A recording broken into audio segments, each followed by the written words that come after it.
आज नौबतपुर पटना में परमपिता परमात्मा के इस मूल ज्ञान का प्रचार होने जा रहा है।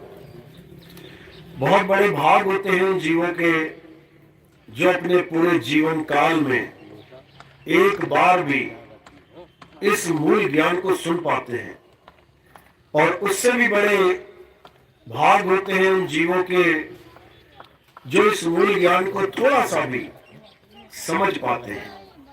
क्योंकि सुनना आसान है, आए बैठे घंटा 2 घंटा सुन के चले गए, लेकिन इसे समझना बहुत मुश्किल है। ये केवल उसी की समझ में आता है जिस पर परमपिता परमात्मा की कृपा हो जाती है, जिस पर मालिक की दया हो जाती है, बंदी छोड़ की नजर हो जाती है। केवल वही इस ज्ञान को समझ सकता है, अन्यथा सुन तो सब सकते हैं लेकिन समझ में नहीं आएगा किसी के। चाहे सारी उम्र सुनता रहे तब भी नहीं समझ सकता। तो इसलिए आज जो सत्संग आपको बताया जा रहा है उसको ध्यान से समझना है। ध्यान से समझोगे तो मेरी कही एक एक बात समझ में आएगी। इसलिए मालिक से अरदास भी करेंगे कि जहां तक ये आवाज जा रही है वहां तक हर जीव के बुद्धि में ये ज्ञान प्रवेश करे, उसका विवेक जगे और उसका जन्म सफल हो जाए। इसी अरदास के साथ आज का सत्संग शुरू करेंगे। और सबसे पहले परम पिता परमात्मा के नाम पे जयकार लगाएंगे। बोलिए परम पिता परमात्मा की, सतगुरु बंदी छोड़ कबीर साहिब की, सभी संतों की, सभी भक्तों की, सतगुरु मदनपति साहिब की, दीवान जवाहरपति साहिब की, सतगुरु दुल्लमपति साहिब की, सतगुरु वराहपति साहिब की, सभी संतों की, इस गांव नगर बस्ती की, आज के आनंद की, सकल हंस को बंदगी, साहिब बंदगी, सतनाम सतनाम।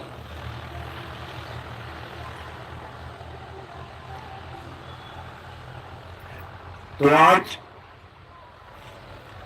वो ज्ञान समझाया जाएगा, वो ज्ञान बताया जाएगा जो सतयुग से लेके त्रेता तक, त्रेता से लेके द्वापर तक और द्वापर से लेके कलयुग तक अगर ये ज्ञान प्राप्त हो जाए तब तो समझो कि मुक्ति हो गई।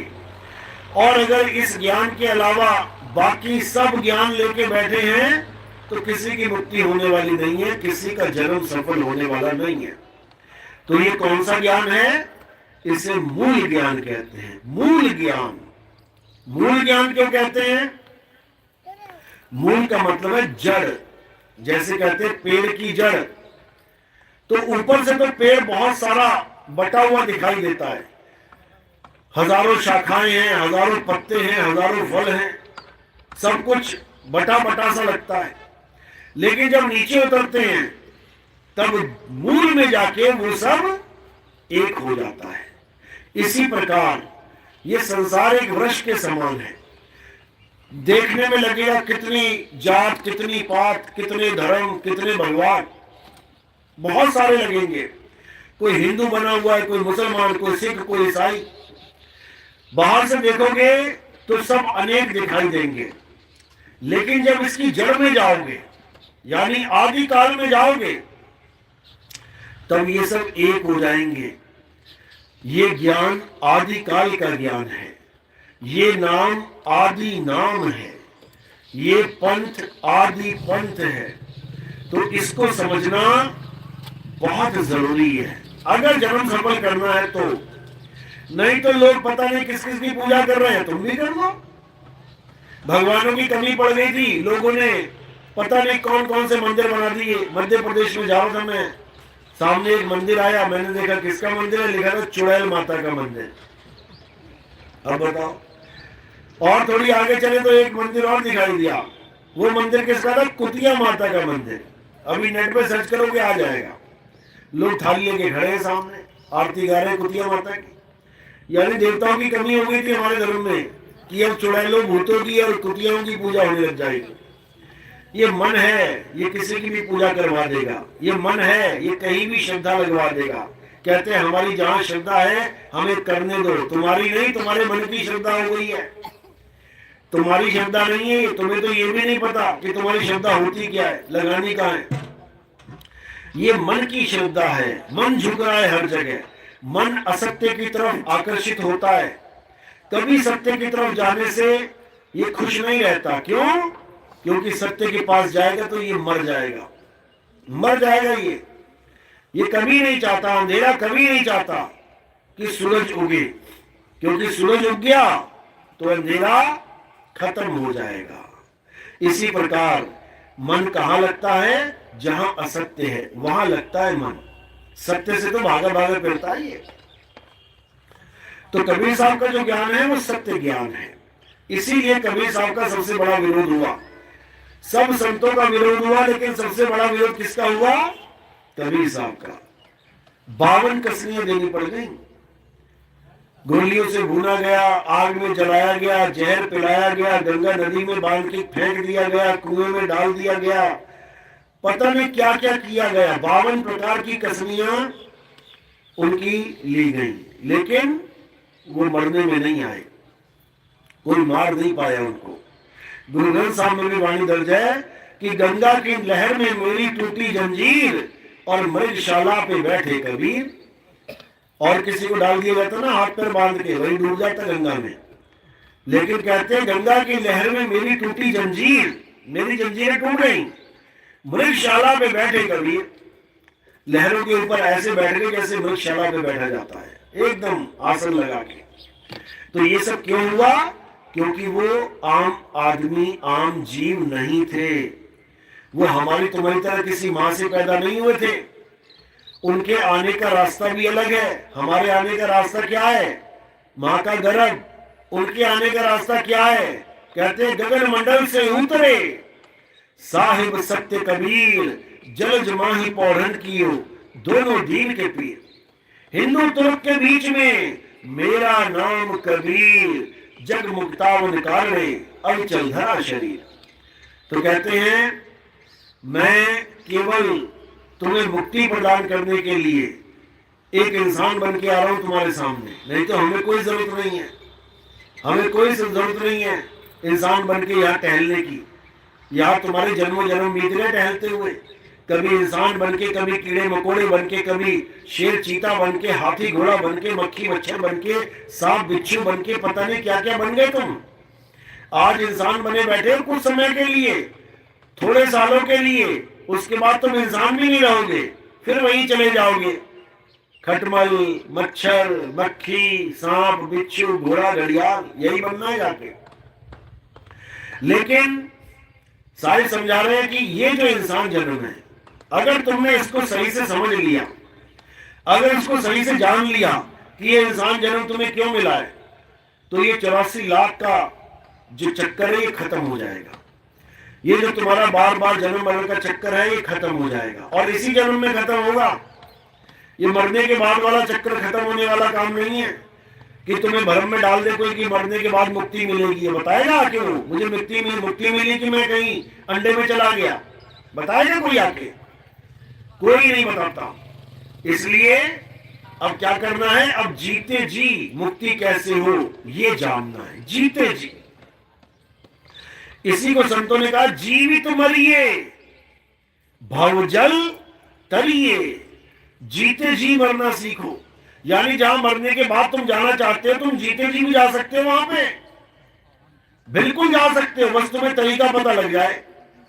मरने के बाद जो जन्नत ढूंढ रहे हो वो जीते जी मिल सकती है, बस तुम्हें पता होना चाहिए मिलेगी कैसे। उसी के लिए कबीर साहब समझा रहे हैं, कह रहे हैं ये माला फेरना, राम राम जपना, अल्लाह अल्लाह जपना, वाहिगुरु वाहिगुरु जपना, ठीक है, शुरुआत अच्छी है। तुम भगवान को, अल्लाह को प्यार करते हो, अच्छी शुरुआत है, तुम उसके नाम से शुरुआत करो, बहुत अच्छी बात है। जैसे कोई बच्चा कोई खिलौना मांगता है पिता से, तो पहले खिलौने का नाम बोलता है, मुझे कार चाहिए, कार चाहिए, दिन रात रट रहा है, मुझे कार चाहिए, कार चाहिए, नाम जप रहा है। लेकिन संतुष्टि नहीं है नाम से। क्या चाहिए उसे? वस्तु चाहिए। उस नाम रूपी एक वस्तु को लेके जब पिताजी आएगा कि बेटे ने मांगा कार तो कार लेके आऊं, बेटे ने मांगा मोटरसाइकिल तो मोटरसाइकिल लेके आऊं, बेटे ने मांगा हवाई जहाज तो हवाई जहाज लेके आऊं। खिलौने की दुकान पे सब मिलता है। जो बच्चा बोलेगा वो उसके हाथ में पकड़ा दिया जाएगा, बच्चा खुश। अब दोबारा नहीं बोलेगा वो कि मुझे कार दो, मुझे हवाई जहाज दो। जब चीज ही हाथ में आ गई अब क्या बोलेगा? तो ठीक है, शुरुआत के लिए अच्छा है, राम राम करो, अल्लाह अल्लाह करो, वाहिगुरु वाहिगुरु करो, गॉड गॉड करो, अच्छी बात है। लेकिन सोचो कि अल्लाह अल्लाह करने से अल्लाह मिल जाएगा, राम राम करने से राम मिल जाएगा, वाहिगुरु वाहिगुरु करने से वाहिगुरु मिल जाएगा। तो भाई ये सच नहीं है, ये सच नहीं है। सारी उम्र बीत गई राम राम करते, अंत समय में भी राम नहीं मिल रहा है, हालत खराब हुई पड़ी है, मौत सामने आ गई है, करे तो करे क्या बेचारा। जैसा गुरु मिल गया वैसी उसकी बुद्धि हो गई। राम राम जपवाने वाला गुरु मिल गया, सारी उम्र राम राम जप के गुजार दी। अल्लाह अल्लाह बताने वाला गुरु मिल गया, सारी उम्र अल्लाह अल्लाह जप लिया। वाहिगुरु वाहिगुरु वाला मिल गया तो सारी उम्र वाहिगुरु वाहिगुरु कर लिया। नाम जपवाने वाले गुरु मिलते ही जाएंगे, वस्तु पकड़ाने वाला गुरु कोई नहीं मिलेगा। ये बताने वाला गुरु नहीं मिलेगा कि आ तुझे राम से मिला देता हूं, छोड़ राम राम जपना। जैसे पिता बच्चे को बोले छोड़, अब बहुत बोल लिया तूने हवाई जहाज हवाई जहाज, बहुत रख लिया तूने कार कार, चल तुझे मैं दुकान से कार ही दे देता हूं। तो नाम छुड़वा दिया जाएगा और वस्तु से मिला दिया जाएगा। यही कबीर साहब समझा रहे हैं कि ये जितने भी नाम है संसार में, अल्लाह वाहिगुरु गॉड भगवान, ये जितने भी नाम पुकारे जा रहे हैं ये सब 52 अक्षरी नाम हैं। ये इंसान के द्वारा बनाए गए नाम हैं। ये आ आ ई उ का खा गा गा स्वर और व्यंजन के मेल से बने नाम हैं। कोई भी नाम ले लो तुम, राम, र क्या है? स्वर है कि व्यंजन? स्वर स्वर है। व्यंजन, आ पे डंडा लग गया वो क्या है? स्वर है कि व्यंजन? स्वर है। मां लग गया वो क्या है? स्वर है कि व्यंजन? व्यंजन है। स्वर क्या है? आ आ ई उ ये स्वर है, और का खा गा गा ये व्यंजन है। तो तुम्हें क्या पकड़ा दिया गया भगवान के नाम पे? स्वर और व्यंजन। अब रखते रहो सारी उम्र स्वर व्यंजन। वही हाल वाहिगुरु में, वही अल्लाह में, सब में स्वर और व्यंजन का मेल है। तो कबीर साहब चेतावनी दे रहे हैं, समझा रहे हैं, अरे स्वर व्यंजन का मेल नहीं है, 52 का ये खेल नहीं है। परमात्मा को पाना ये स्वर व्यंजन को रटना नहीं है, ये 52 अक्षरों को रटना नहीं है। परमात्मा को पाना कुछ और विधि है जो भेदी गुरु आपको बताएगा। तो साहिब यही समझा रहे हैं कि 2 अक्षर यानी एक 52 अक्षर और एक आदि अक्षर, इन 2 अक्षर का भेद जान लो, इन दोनों को पहचान लो। बच्चा जो रट रहा है कार कार कार वो अलग चीज है, और जो बाजार में मिल रही है कार वो अलग चीज है।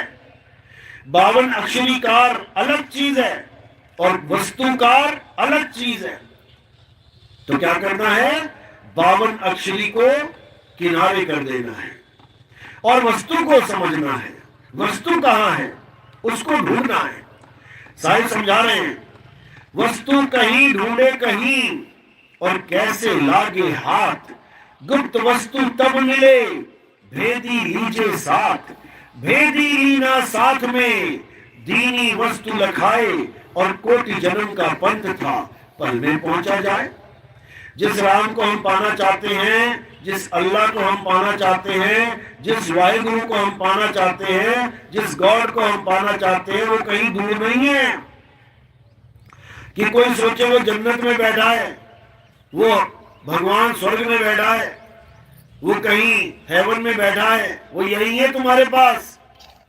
मुझको कहां ढूंढे रे बंदे, मैं तो तेरे पास में, ना मंदिर में, ना मस्जिद में, ना काबे कैलाश में, ना मैं जप में, ना मैं तप में, ना मैं व्रत उपवास में, खोजी होए तुरंत मिल जाऊं एक पल की तलाश में।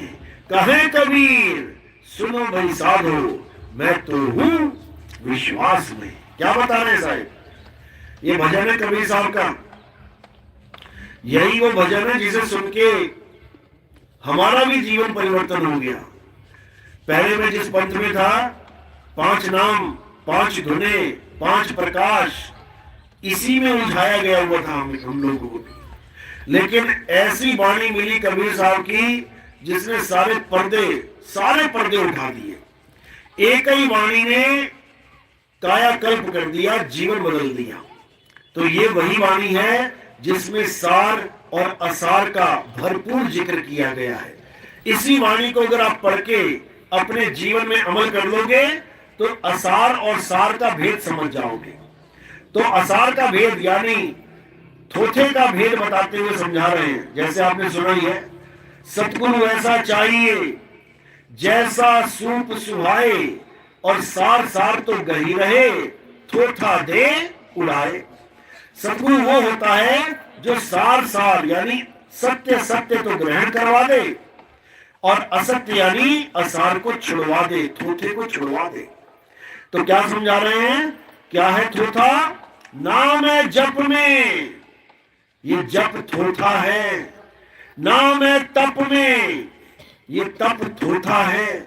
हजारों साल जपने के बाद, हजारों साल तपस्या करने के बाद भी किसी को परमात्मा नहीं मिला। क्या मिला? इस 3 लोक का राज मिल गया, मुक्ति किसी को नहीं मिली। तो इसी को साहिब खंडन करते हैं। नहीं प्राण में, नहीं पिंड में, ना ब्रह्मांड आकाश में, ना मैं त्रिकुटी भंवर गुफा में, ना श्वासों की श्वास में। कहते दुनिया कह रही है कि कण कण में भगवान है। कबीर साहब कह रहे नहीं है, कण कण में परमात्मा नहीं है। कण कण में कौन है? ब्रह्म है। कण कण में ब्रह्म विद्यमान है, पार ब्रह्म नहीं। पार ब्रह्म तो ब्रह्म से भी पार है, उसको जानना है। तो कह रहे नहीं प्राण में, नहीं पिंड में, इस काया में नहीं है परमात्मा। आज सबसे ज्यादा जो भ्रमित किया जा रहा है जीवों को, वो ये कह के किया जा रहा है कि आपके शरीर के अंदर परमात्मा का वास है। बिल्कुल नहीं। परमात्मा कभी किसी शरीर में रहता ही नहीं है। शरीरों में किसका वास है? जीव का वास है, ब्रह्म का वास है, माया का वास है। जब आप पढ़ोगे ज्ञान गुदरी कबीर साहब की, उसमें बता रखा है बिल्कुल क्लियर कौन कौन रहता है शरीर में। कहते अलग पुरुष जब किया विचारा, 184 धागा डारा, 3 गुणों से थाड़ी कीना, 5 तत्व से गुदड़ी बीना, तामे जीव ब्रह्म और माया, समर्थ कैसा खेल बनाया। इस गुदड़ी में यानी इस काया में कौन रहता है? तामे जीव ब्रह्म और माया, ये तीनों रहते हैं। परमात्मा नहीं रहता इसमें, भूल जाओ। परमात्मा कहां रहता है? परमात्मा इस काया से पार, इसीलिए कायातीत कहते हैं। माया से पार, इसलिए मायातीत कहते हैं। इंद्रियों से पार, इसलिए इंद्रियतीत कहते हैं। मन से पार, इसलिए मनोतीत कहते हैं। हर चीज से वो पार, इसलिए उसे पार ब्रह्म कहते हैं, केवल ब्रह्म नहीं कहते।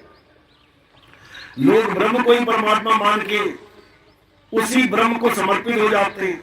कबीर साहब चेतावनी दे रहे हैं, अरे ब्रह्म बड़ा की जहां से आया, वेद बड़ा की जिन निर्माया, इही मन बड़ा की जिहि मन माना, राम बड़ा की राम ही जाना, ब्रह्म ब्रह्म कबीरा फिरे उदास, तीरथ बड़ा या तीरथ का दास।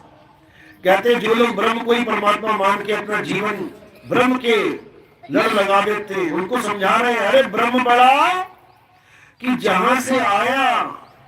ये ब्रह्म बड़ा है, ये जहां से आया, ये कहां से आया? ये पार ब्रह्म से आया है। तो ब्रह्म बड़ा की जहां से आया, वेद बड़ा की जिन निर्माया। वेदों की महिमा गा रहे हैं, वेद ऐसे वेद वैसे। सोचो वेदों को किसने बनाया है? वो वेदों से भी महान होगा। उसने जो वेद लिखे हैं वो 50 बार लिख डाले वैसे वेद, उससे भी अच्छे लिख दे। तो वो कौन है? लिखने वाला।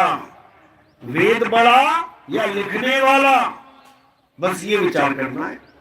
तो लिखने वाला लिखी जाने वाली चीज से महान होता है, उसी ने तो लिखी है, उसका क्या मुकाबला करेगा वेद, जिसने उसको लिखा है। तो वेद बड़ा की जिन निर्माया, इही मन बड़ा कि जेहि मन माना।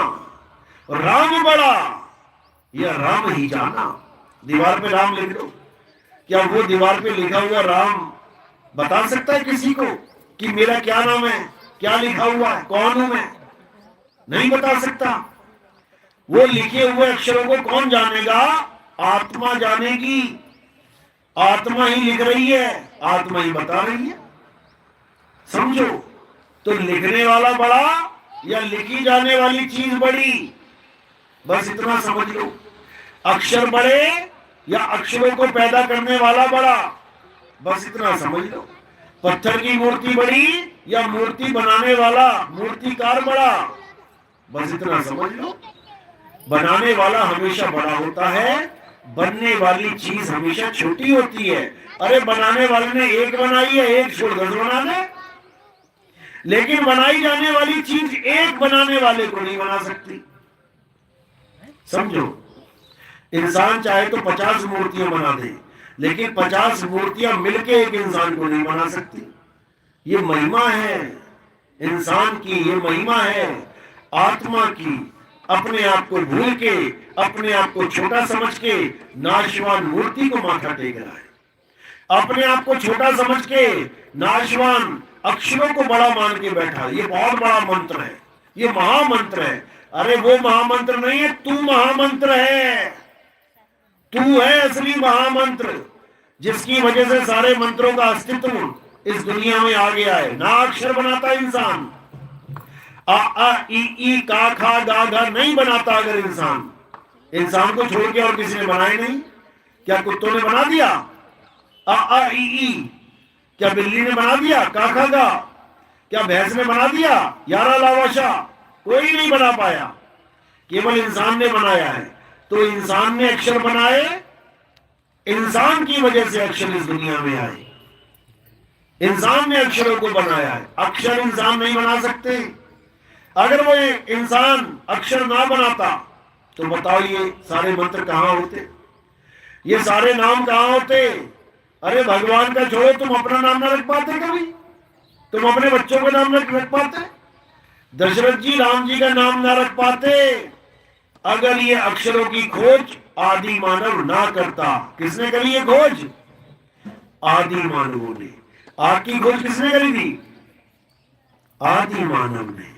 तो आदि मानव खोजते खोजते खोजते आज ये एक डेवलप इंसान बन के बैठा हुआ है। ऐसा नहीं है कि अभी भी आदि मानव नहीं है। ऐसे बहुत से देश हैं जहां पर अभी भी आदि मानव है। अफ्रीका में चले जाना, अफ्रीका में जाओगे तुम्हें नंगे धड़ंगे लोग मिलेंगे, नंगे धड़ंगे लोग मिलेंगे। आज तक कपड़े नहीं मिले उन्हें। यूट्यूब पे देख रहे ना अफ्रीका के जंगली आदमी, जंगली पुरुष, आज भी जबकि मिसाइलें चल रही हैं, परमाणु बम फटने को तैयार बैठे, लेकिन आज तक वो कपड़े ही नहीं बुन पाए, आज तक वो कपड़े ही नहीं पहन पाए, नंगे घूम रहे बेचारे। सारी दुनिया में हर भाषा डेवलप हो गई, आज तक वो भाषा ही नहीं ढूंढ पाए अपनी। आज भी जानवरों की तरह बेचारे बोल रहे हैं। पता है किसकी बात कर रहा हूं मैं? जिसको हबसी कहते हैं, हबसी। अफ्रीका में मिलते हैं ये जंगलों में, हुआ करते मिलेंगे तुम्हें, भाले पकड़े हुए, तीर कमान पकड़े हुए। आज भी बंदरों का शिकार कर रहे हैं, मुर्गियां मार के रोज खा रहे हैं। आज भी वो आदि मानव हैं।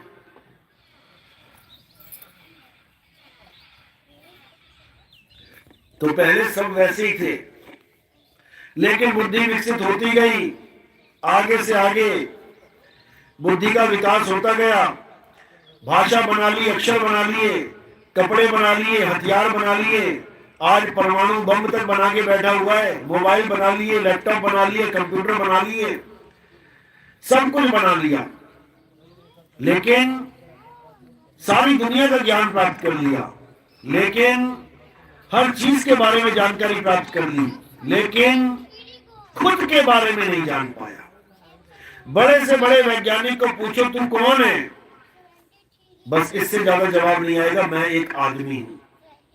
या कोई औरत को पूछो तू कौन है, तो कहेगी मैं एक औरत हूं। ज्यादा से ज्यादा नाम बता देगी, ज्यादा से ज्यादा अपना खानदान बता देगी, लेकिन अपने बारे में इससे ज्यादा नहीं जानती, कोई नहीं जानता।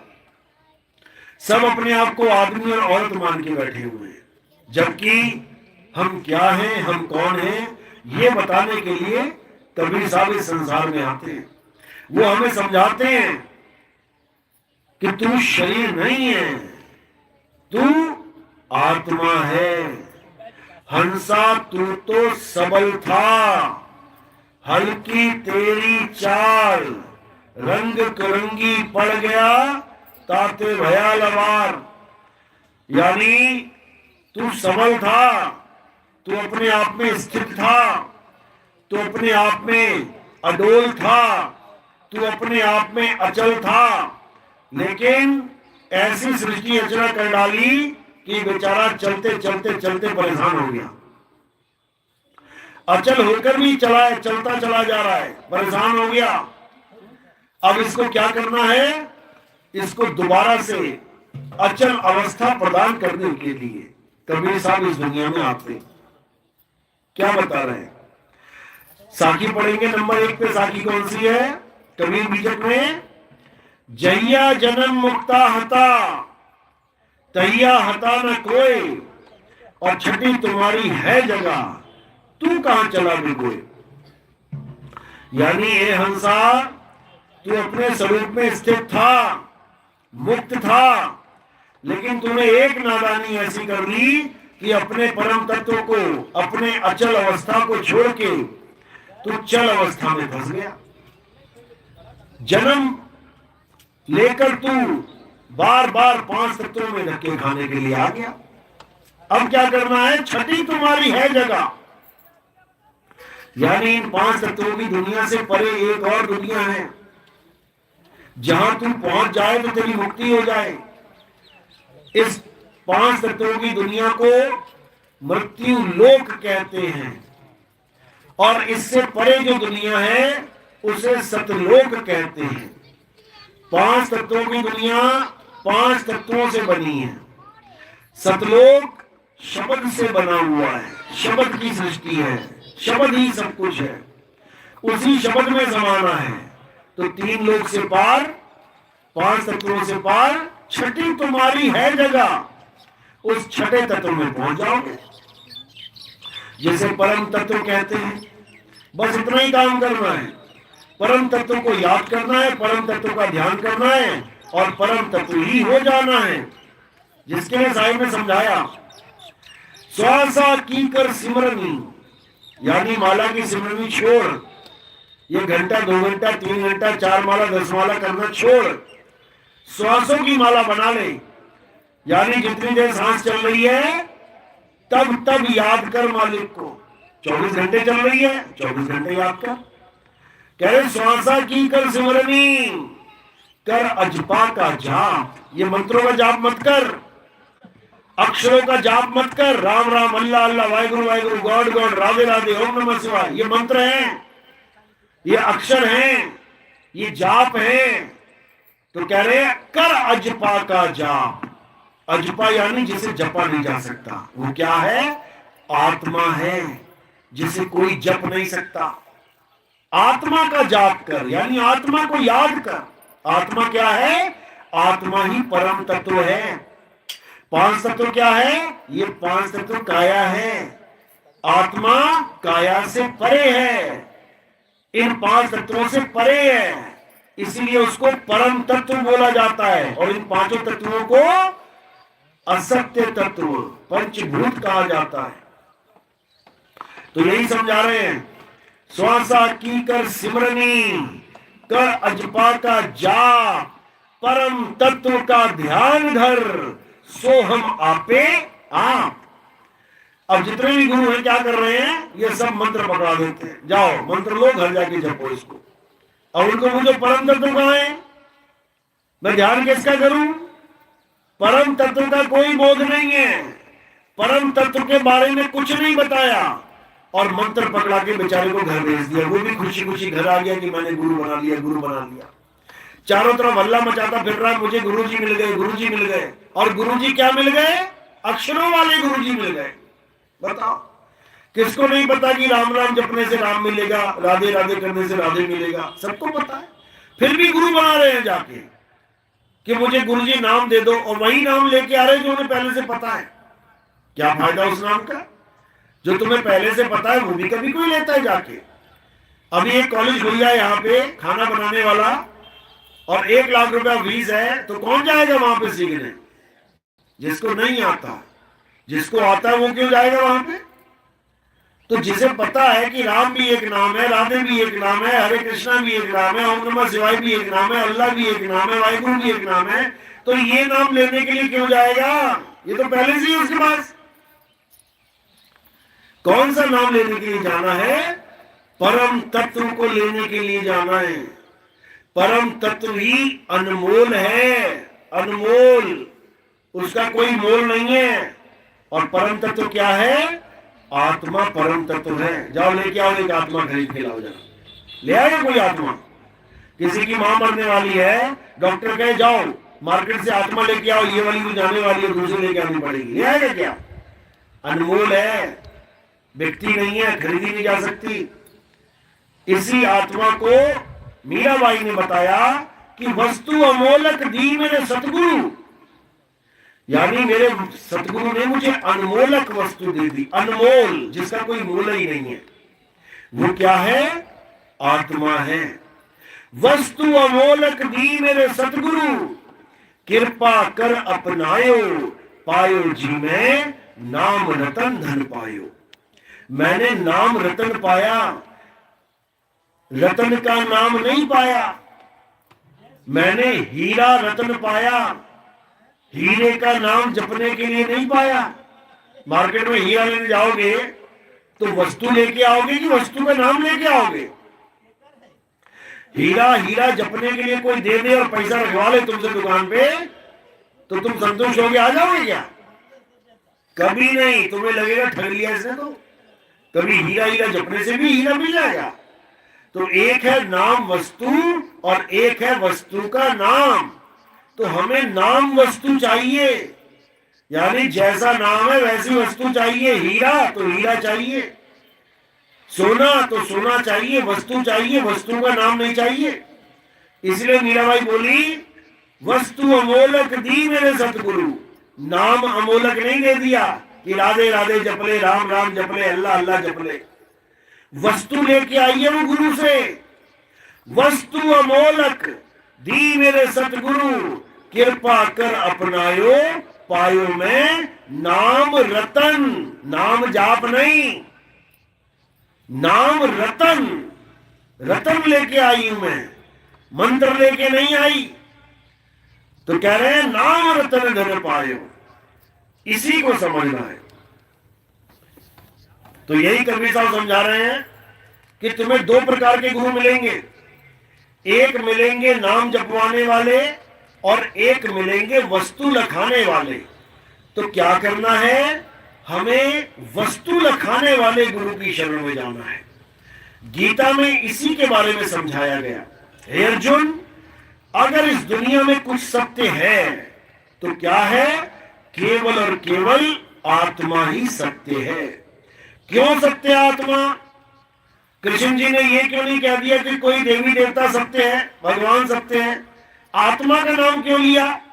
कारण क्या है? क्योंकि आत्मा ही परम सत्य है, परम तत्व है।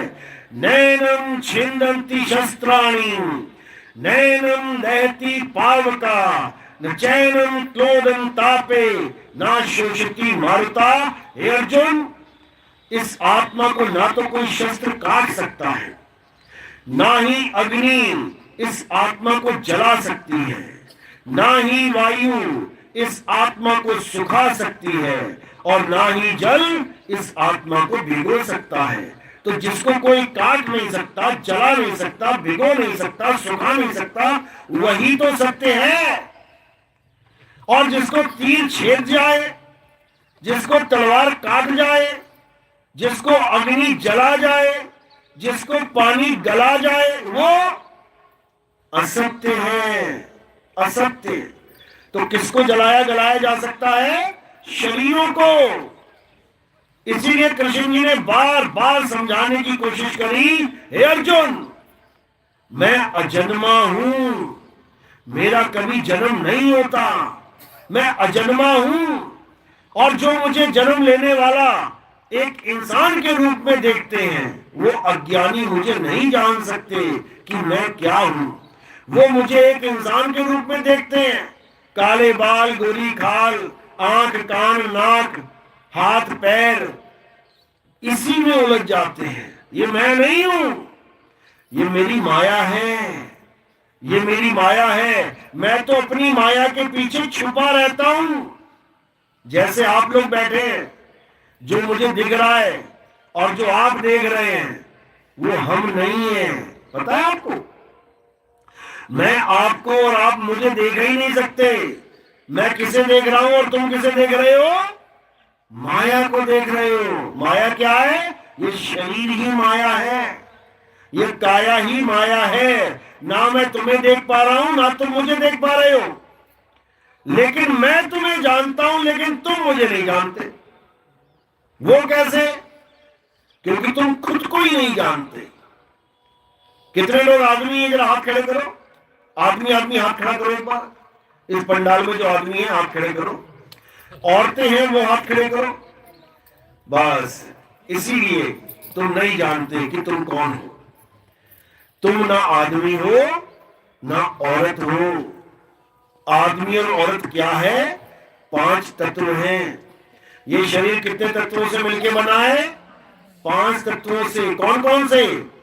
सबसे ऊपर आकाश, उसके नीचे वायु, उसके नीचे अग्नि, उसके नीचे धरती, धरती के नीचे जल। इन 5 तत्वों से ये काया बनी है। तो तुम क्या हो? आकाश हो क्या? तुम क्या हो? हवा हो क्या? तुम क्या हो? पानी हो, धरती हो, आग हो क्या? तुम इन 5 में से कुछ नहीं हो। जब तुम इन 5 में से कुछ नहीं हो, तो इसका मतलब तुम शरीर हो ही नहीं। जब तुम शरीर नहीं हो, तो ना तो तुम आदमी हुए और ना ही तुम औरत हुए। तो तुम क्या हुए? तुम अविनाशी आत्मा हो। हे अर्जुन, तू, मैं और ये समस्त राजा महाराजा, हम शरीर नहीं, हम आत्मा हैं। ये शरीर तो मारे जाएंगे, लेकिन हम सब अमर हैं। हमारा ना तो कभी जन्म होता है और ना ही हमारी कभी मृत्यु होती है। तो अब हमने क्या करना है? हमने शरीरों से अपने ध्यान को हटा के आत्मा में लगाना है। बस इतना काम करना है। ये राम राम, राधे राधे, अल्लाह अल्लाह, वाहिगुरु वाहिगुरु नहीं करना। क्या काम करना है? अपने ध्यान को शरीरों से हटा के आत्मा में लगाना है। गीता पढ़ो, अध्याय 3, 17वां श्लोक अच्छे से पढ़ना। क्या कह रहे हैं? हे अर्जुन, जो अपनी आत्मा में रमण करते हैं, जो अपनी आत्मा में तृप्त हैं, जो अपनी आत्मा में संतुष्ट हैं, उनके लिए कोई धार्मिक कर्म कर्तव्य लागू ही नहीं होता। कौन सा धार्मिक कर्म कर्तव्य लागू होता है हमारे पर? हर धर्म के इंसान के ऊपर लागू होता है। हर धर्म के इंसान के ऊपर। हिंदुओं पे क्या लागू है? सुबह उठो, नहाओ धो, मंदिर जाओ, जल चढ़ाओ, फूल चढ़ाओ, आरती गाओ, भोग लगाओ, घर वापस आओ। सब पे लागू लगा हुआ है। ये देखो लाइनें लगी हुई है सुबह सुबह। ये कानून है, करना पड़ेगा। मुसलमानों में 5 टाइम नमाज पढ़ो, कुरान पढ़ो, कलमा पढ़ो, ये लागू है नियम। सिखों में गुरुद्वारे जाओ, नाम जपो, गुरु ग्रंथ साहब पढ़ो, प्रसादा छको, प्रसाद लेके घर आ जाओ। लागू है ये। सब ऐसे ही जा रहे हैं। यही ईसाइयों में है, चर्च में जाओ, बाइबल पढ़ो, ईसा मसीह की पूजा करो, गॉड गॉड करो, यहोवा यहोवा करो, घर को वापस आ जाओ। ये कानून है, लागू हो चुका है सबके ऊपर। जो भी धार्मिक पुरुष है उसको ये मानना ही पड़ेगा। लेकिन गीता समझा रही है कि ये कर्म कांड, ये कानून केवल उन पे लागू होता है जो आत्मज्ञानी नहीं है, जो आत्मा का ज्ञान नहीं जान रहे हैं, जो आत्मा को नहीं प्राप्त करना चाहते। अरे कुछ तो करेंगे, राम राम ही कर ले, श्याम श्याम ही कर ले, जब तब पूजा पाठ हवन यज्ञ कर ले, कुछ तो कर ले। लेकिन किंतु जो अपनी आत्मा में रमण करते हैं, जो अपनी आत्मा में तृप्त हैं, जो अपनी आत्मा में संतुष्ट हैं, उनके लिए कोई धार्मिक कर्म कर्तव्य लागू ही नहीं होता। उनको सारी उम्र किसी मंदिर में जाने की जरूरत नहीं, उन्हें सारी उम्र किसी मस्जिद में जाने की जरूरत नहीं, उनको सारी उम्र किसी गुरुद्वारे चर्च में जाने की जरूरत नहीं। कारण क्या है? क्योंकि जिसको पाने के लिए वो मंदिर, मस्जिद, गुरुद्वारे, चर्च में जा रहे हैं, वो स्वयं उनकी आत्मा में विराजमान है। जो अपनी आत्मा को खोजेगा वो परमात्मा को पालेगा। समझो, जो दूध में खोजेगा वो घी को पालेगा, और दूध छोड़ के जो गलियों में भटकेगा घी के लिए, वो भटकता ही रह जाएगा। यही कबीर साहब ने समझाया कि तेरा परमात्मा, तेरा राम, तेरा अल्लाह, तेरा वाहिगुरु, तेरा गॉड कहीं बाहर नहीं है, बाहर माया का विस्तार है। ये माया का संसार है, तू चक्कर में पड़ जाएगा। तो क्या कर, माया से परे अपनी आत्मा में खोज। इसीलिए बोला गया है आत्मा सो परमात्मा, इसीलिए बोला है। जीव सो परमात्मा नहीं बोला, आत्मा सो परमात्मा। क्योंकि जीव का जो शुद्ध स्वरूप है आत्मा है, आत्म स्वरूप है। और जब एक बार आत्म स्वरूप मिल जाए तो उसमें और परमात्मा में कोई भेद नहीं रह जाता।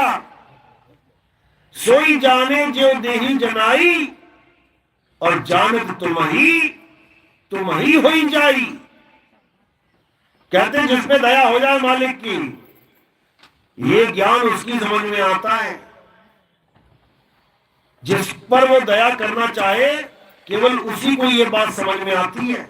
क्या? कि जानत तुम ही होई जाई। यानी जब मैं परमात्मा को खोजने चला और मैंने परमात्मा को खोजा तो पता लगा कि मैं और परमात्मा एक ही हैं, एक ही हैं। जानत तुम ही होई जाई, मैं और वो एक ही हो गए। ये सबकी समझ में नहीं आता, ये किसी विवेकी हंस के समझ में आता है। यही गुरु ग्रंथ साहब में बताया गया, तो ही मोही मोही तो ही अंतर कैसा। जब परमात्मा की प्राप्ति हो जाती है तो दोनों में कोई अंतर नहीं रह जाता। इसी को संतों ने बोला अहम ब्रह्मस्मि, मैं ही ब्रह्म हूं। जब ब्रह्म को प्राप्त किया तो मैं ही ब्रह्म हूं, यह अनुभव हो गया। और जब पार ब्रह्म को प्राप्त किया तो अहम पार ब्रह्म, मैं ही पार ब्रह्म हूं, इसका भी अनुभव हो जाएगा। यही मुसलमान फकीरों को अनुभव हुआ। अल्लाह अल्लाह करते, हक हक करते, जब बोध हुआ कि मैं ही वो हूं तो मुंह से निकला अनल हक। जैसे निकला अनल हक, लोगों ने उठा के जहर पिला दिया उनको। क्यों? कहते ये अपने आप को परमात्मा कह रहा है। अरे वो अकेला नहीं, तुम भी परमात्मा हो, लेकिन जीव बने बैठे हो। जैसे आग में से 100 चिंगारियां निकली तो वो चिंगारी भी आग ही है, बस जीव बनी बैठी है, चिंगारी बनी बैठी है। आ जाए वापस आग में तो आग बन जाएगी, कितनी देर लगेगी।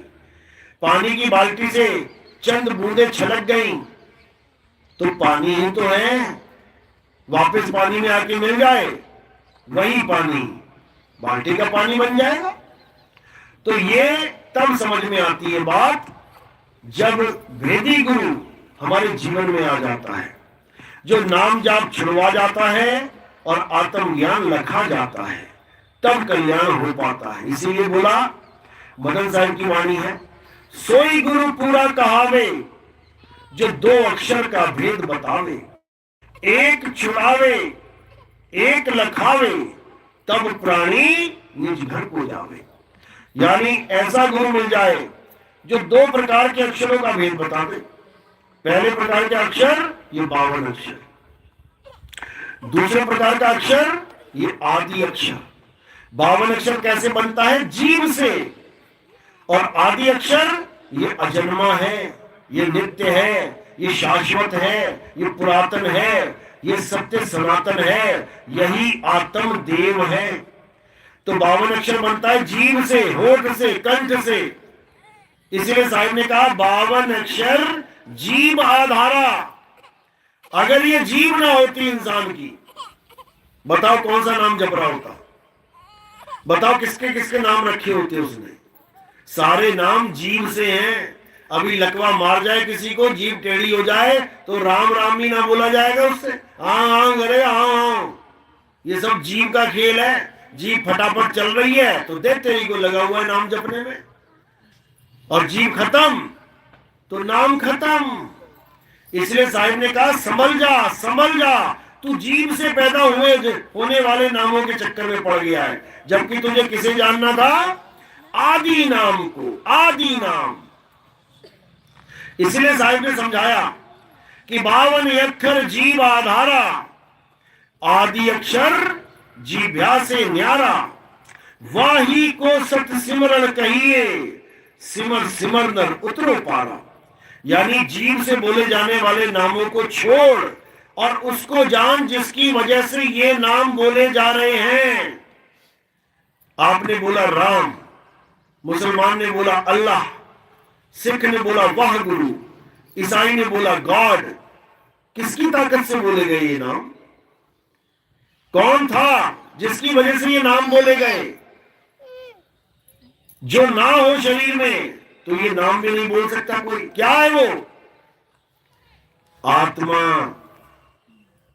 ये सारे नाम आत्मा की वजह से बोले जा रहे हैं।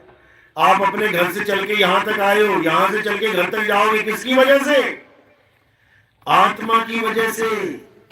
रास्ते में चलते चलते आत्मा ने शरीर छोड़ दिया, वहीं पड़े रह जाओगे, कोई हिला भी नहीं पाएगा, उठा के ले जाना पड़ेगा।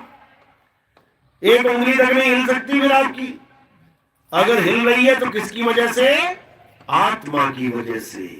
तुम जयकारे लगा रहे हो, जय श्री राम, अल्लाहू अकबर, वाहेगुरु वाहेगुरु, किसकी वजह से? आत्मा की वजह से। तुम्हारे सारे काम चल रहे हैं, किसकी वजह से? आत्मा की वजह से। तुम्हें घर में प्यार मिल रहा है, खाने को खाना मिल रहा है, सोने को बेड मिल रहा है, किसकी वजह से? पहनने को अच्छे अच्छे कपड़े मिल रहे हैं, सोने जवाहरात मिल रहे हैं, किसकी वजह से? आत्मा की वजह से। और जैसी आत्मा ने शरीर छोड़ दिया, ये तुम्हारे सारे कंगन, नथनी, कड़े, बालियां, ये सब निकाल ली जाएंगी, अंगूठी पंगूठी सब निकाल लेंगे। क्यों दे रखी है तुम्हें पता है? आत्मा की वजह से। क्योंकि इस लाश में अभी आत्मा है, और जैसी आत्मा इसको छोड़ देगी ये लाश बन के गिर पड़ेगी, फिर सब नोच लेंगे, एक भी कपड़ा नहीं रखेंगे, सारी साड़ियां उतार लेंगे, तुम्हारी कफन उड़ा देंगे, ले हो गया काम। तुम्हें बढ़िया बेड पे सो रहे हो, सोते सोते मर गए, उठा के जमीन पे लेटा देंगे। कोई कहे ना बेड पे रख दे, ना अब ना आएगा बेड पे, जमीन पे ही पड़ा रहेगा वो। सारी रिश्तेदारियां निकल जाएंगी, माथा टेक के निकल जाएंगे। केवल आत्मा की वजह से बेड नसीब हो रहा है मेरे भाई, आत्मा की वजह से खाना नसीब हो रहा है। सुबह से पड़े हुए शाम तक लाश पड़ी रहेगी, सारा परिवार आके मिल लेगा, लेकिन एक बार भी नहीं पूछेंगे 2 बज गए खाना लगाऊं क्या? किसकी वजह से लगाया जा रहा है खाना? आत्मा की वजह से। तो जो कुछ भी है आत्मा की वजह से है। आत्मा है तो सब कुछ है, आत्मा नहीं तो कुछ भी नहीं। इसलिए क्या करना है? अब उसको जानना है जिसको आज तक नहीं जान पाए। जान लिया तुमने अपनी आत्मा को? कितने कितने मिनट रहती है तुम्हारे पास आत्मा? 24 घंटे में से कितने घंटे रहती है आत्मा तुम्हारे पास? 24 घंटा। तुमने आंख जान लिया, कान जान लिया, हाथ पैर जान लिया, पेट पीठ जान लिया, सारा शरीर जान लिया, लेकिन आत्मा को नहीं जान पाए अभी तक कि होती कैसी है, लंबी है, छोटी है, मोटी है, काली है, गोरी है, पीली है, नीली है, कैसी है, ठंडी है, गर्म है, चौकोर है, त्रिकोण है, षटकोण है, कैसी है, कोई नहीं जान पाएगा, अंत समय तक नहीं पता लगेगा। तो इसी आत्मा के ज्ञान को प्राप्त करने के लिए हमें तत्वदर्शी संत की शरण में जाना पड़ता है। अध्याय 4 34वां श्लोक पढ़ो, क्या लिखा है। हे अर्जुन, अगर तुम सत्य को जानना चाहते हो, अगर तुम सत्य को प्राप्त करना चाहते हो, तुम आत्मा का ज्ञान समझना चाहते हो, तो तुम ऐसे तत्वदर्शी संत की शरण में जाओ। मंत्र जपवाने वाले के पास मत चले जाना कि राधे राधे राम राम जपवा दिया, अल्लाह अल्लाह वाहिगुरु वाहिगुरु जपवा दिया, हो गया काम। तत्वदर्शी के पास जाना है। गीता क्या कहती है कि तत्वदर्शी संत ही तुम्हें उस तत्व का ज्ञान दे सकते हैं। कौन से तत्व का? आत्म तत्व का, परम तत्व का।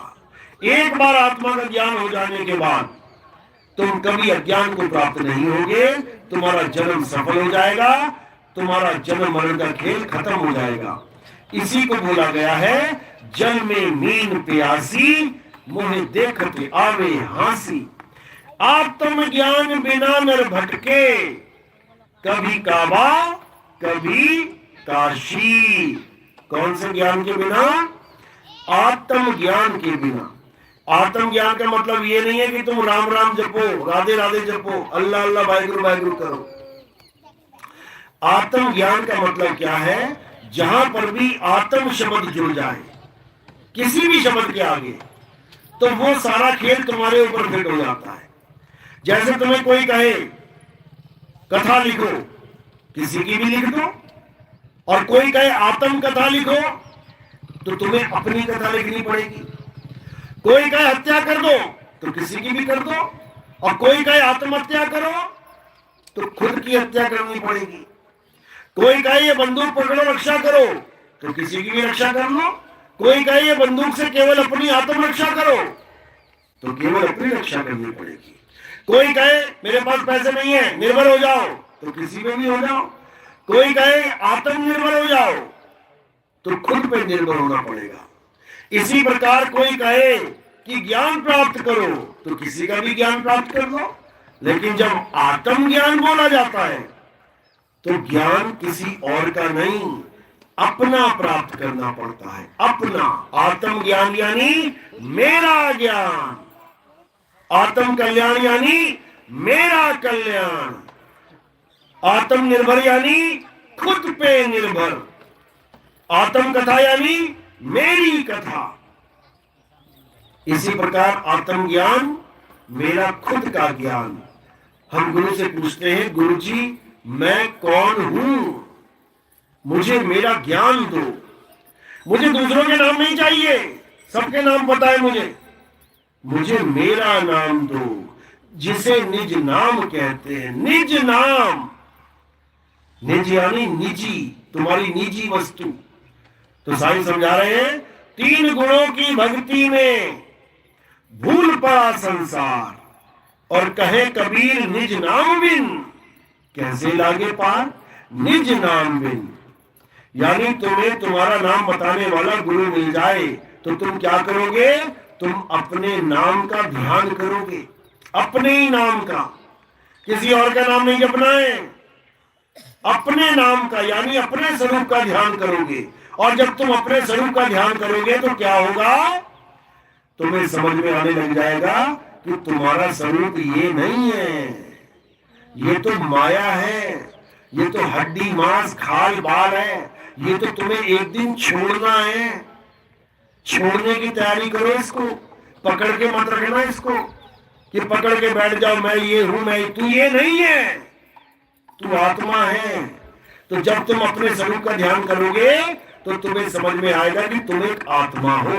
और जैसे ही तुम्हें पता लग गया कि तुम एक आत्मा हो, तुम अमर हो जाओगे। अमर जब आत्मा ही हो गए तो कब मरोगे? मरते क्यों हैं हम? क्योंकि हम अपने आप को शरीर मान बैठे हैं। अब शरीर तो एक दिन पैदा हुआ है, एक दिन मरेगा, इसका जन्म मरण निश्चित है। लेकिन मैं कौन हूं? आत्मा हूं। तो आत्मा कब मरती है? कभी नहीं मरती। यानी मैं अमर हूं, लेकिन अमर होकर भी मैं अमर नहीं हो पा रहा हूं, जन्म मरण में फंस गया हूं। इसलिए समझाया गया, जीव सोई जो जुग जुग जीवे, उत्पत्त परलय माही। उत्पत्त परलय यानी जन्म और मृत्यु, शरीर का उत्पत्त और शरीर का प्रलय। जीव सोई जो जुग जुग जीवे, उत्पत्त परलय माही। देह धरे भर में 84, निर्भय कबहू नाही। निर्भय नहीं हो सकता ये। इसको निर्भय होने के लिए कौन से ज्ञान की जरूरत है? आत्म ज्ञान की जरूरत है। जब ये आत्म ज्ञान को प्राप्त कर लेगा कौन? जीव। यानी जीव आत्मा कौन से ज्ञान को प्राप्त करेगी? आत्म ज्ञान को। यानी आत्मा सो परमात्मा को प्राप्त करेगी। तब इसका बंधन टूट जाएगा, तब ये निर्भय हो जाएगा, तब ये समझ जाएगा कि मुझे कोई नहीं मार सकता, मैं अमर हूं, अजर हूं, अविनाशी हूं। तब ये क्या करेगा? केवल काया को कैसे छोड़ना है ये जान लेगा। बस जैसी मौत आई, ये छोड़ी काया और ये अपने स्वरूप में स्थित हो गए। बस इतना सा खेल है। कोई नाम नहीं, कोई जाप नहीं, कोई मंत्र नहीं, कोई पूजा नहीं, कोई पाठ नहीं। ये सब इंसानों के द्वारा बनाए गए खेल हैं। इन खेलों से ऊपर उठो और उसको जानो जो इंसानों के द्वारा बनाया नहीं जा सकता। आत्मा को इंसान बना सकता है क्या? कभी नहीं बना सकता। आत्मा को जानो, आत्मा को पहचानो, और आत्मा कहीं बाहर नहीं है, तुम्हारे बिल्कुल पास है। बिना आत्मा के तुम चल भी नहीं सकते। मुझको कहां ढूंढे रे बंदे, मैं तो तेरे पास में। तो अब जीने का लक्ष्य क्या बनाना है? कि अपनी आत्मा को जानना है। आत्मा को जान लिया, परमात्मा को जान लिया, इसमें कोई भेद नहीं है। मेरी बात समझ में आ रही है? किस किस के आ रही है? हाथ खड़ा कर देना। बहुत अच्छी बात है, बहुत बढ़िया। अगर आपको 1% की बात समझ में आ गई तो समझ लेना कि अब मालिक की कृपा आप पर हो रही है।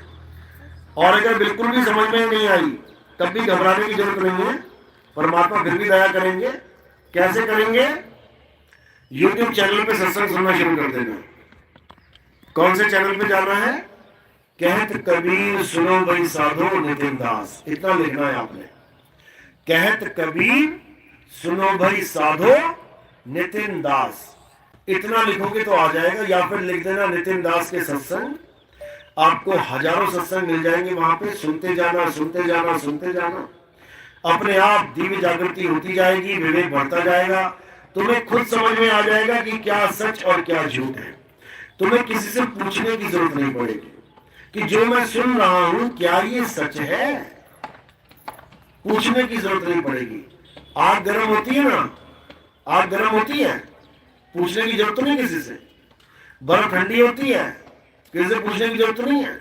इसी प्रकार एक एक बात तुम सुनते जाओगे, समझते जाओगे, किसी से पूछने की जरूरत नहीं पड़ेगी कि जो मैं सुन रहा हूं ये सच है या झूठ।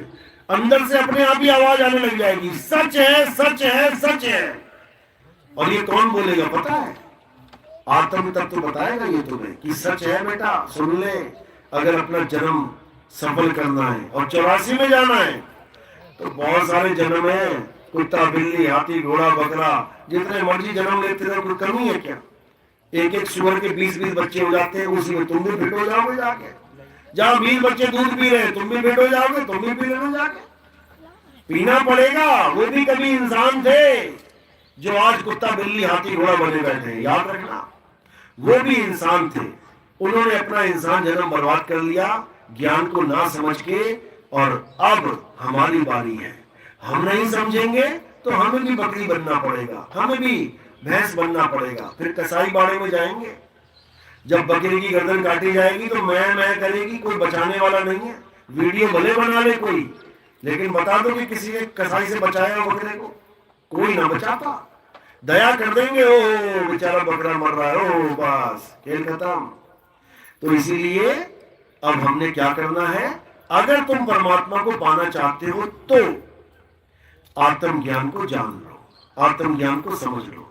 और तुमने पानी चढ़ाना है शंकर जी के ऊपर, बताओ, पूरी जटाओं से गंगा नदी कर रही है, तुम उठा के एक लोटा उसके ऊपर डाल रहे हो। अरे पूरी गंगा लेके बैठा है, तेरे एक लोटे से उसका क्या बनेगा? है उसकी गंगा तेरे पास पहुंच के तू लोटा फिर उसकी गंगा में डाल रहा है। ठीक है, शुरुआत अच्छी है, लेकिन ये अंत नहीं है। अंत आत्मा है, आत्मज्ञान है। चलो, तो आज का सत्संग यही समाप्त करते हैं। और अब आरती का समय। आरती कैसे करेंगे? हमारे यहाँ आरती किसी पत्थर की, कैलेंडर की, फोटो की पूजा से नहीं होती है। लोग फोटो की आरती करते हैं। फोटो क्या है? कागज और पेंट है। बताओ, कागज और पेंट की आरती करते जा रहे हैं, पत्थरों की आरती कर रहे हैं। आरती कौन कर रहा है? जिंदा पुरुष। और पत्थर क्या है? मुर्दा पुरुष। पत्थर को टेढ़ा कर दो, उसको कहो उठ, नहीं उठेगा। आदमी को टेढ़ा कर दो, कहो उठ, उठ जाएगा। जो जिंदा है मुर्दे की आरती कर रहा है। सोचो, फोटो की आरती कर रहा है और फोटो गिर गई नीचे। आंख बंद करके आरती कर रहा था, फोटो नीचे गिर गई, हवा में आरती हो रही है, वो भगवान नीचे पड़ा हुआ है। ऐसी आरती नहीं होती। आरती किसकी होती है?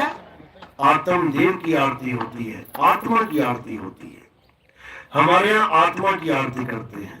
हमारे यहाँ संतों को शरीर नहीं माना जाता, हमारे यहाँ संतों को आत्मा मानते हैं। संत हमारी आत्मा, हम संतन के जीव, संतन हम में रम रहे, जीव माखन में घी। तो जैसे मक्खन में घी समाया हुआ है, ऐसे ही आत्मा में परमात्मा समाया हुआ है। तो हमारे यहाँ आत्मा की आरती होगी। और कोई प्रचार प्रसार में योगदान करना चाहता है तो वो केवल चरणों में चढ़ाएगा, बंधन कोई नहीं है। जिसको समझ में आता है, जिसकी श्रद्धा है, वो सेवा पैरों में देगा, पैरों में रखेगा। उस सेवा से हम क्या करते हैं समझ लो। आप सुबह सुबह जब टीवी चैनल खोलोगे, अपने घर में टीवी होता है, जब टीवी खोलोगे तो उसमें साधना चैनल और ईश्वर टीवी, ये दोनों चैनल अगर आपके घर में आते हैं तो आप सुबह 6:30-7 बजे बैठ जाना। उसके बाद क्या होगा? बहुत सारे बाबा लोग आएंगे। कोई बाबा कहेगा राम राम जप ले, कोई बाबा कहेगा नहीं नहीं राधे राधे जप ले, कोई कहेगा नाना ओम नमः शिवाय जप ले, कोई बाबा कहेगा नहीं ओम शनि देवाय जप ले, कोई कहेगा नहीं ओम हनुमंताय जप ले। सारे बाबा लगे होंगे, ये जप ले, वो जप ले, ये जप ले, वो जप ले, इतने में मैं आ जाऊंगा। बाबा कहेगा नाम जप ले, नाम जप ले, नाम जप ले, और मैं क्या कहूंगा? नाम छोड़ दे, नाम छोड़ दे, नाम छोड़ दे। जब इतनी बात कोई विवेकी हंस सुनेगा तो क्या होगा? खलबली मचेगी कि ये क्या बोल रहे हैं, नाम छोड़ दे। अब आगे का रास्ता कैसे मिलेगा उसे? टीवी में तो देख लिया। उसी जगह मेरा नंबर भी दिया हुआ है, मेरा फोन नंबर मिलेगा उसको। उसी वक्त फोन आते हैं मुझे, सुबह सुबह इतने फोन आते हैं। कोई अमेरिका से, जर्मनी से, जापान से, कनाडा से, फ्रांस से, कहां से लोग बैठे टीवी को देख रहे हैं। और उसी वक्त बुद्धि विवेक जागृत होना शुरू हो जाता है, और जैसे ही फोन आता है हम उनको अपने सत्संग भेज देते हैं। यूट्यूब पे सुनते रहते हैं और जागृति होती रहती है। तो आपकी सेवा से हमें ये लाभ होता है कि हम यहां बैठे बैठे पूरी दुनिया में उस संदेश को भेज देते हैं जो आत्मज्ञान का संदेश है। तो जो भी प्रचार में सेवा करना चाहेगा वो सेवा चरणों में रखनी है। तो अब आरती शुरू होगी। आरती में सब खड़े हो जाएंगे और एक एक करके आएंगे। बोलिए परमपिता परमात्मा की सदा ही जय हो। साहिब बंदगी सतनाम सतनाम।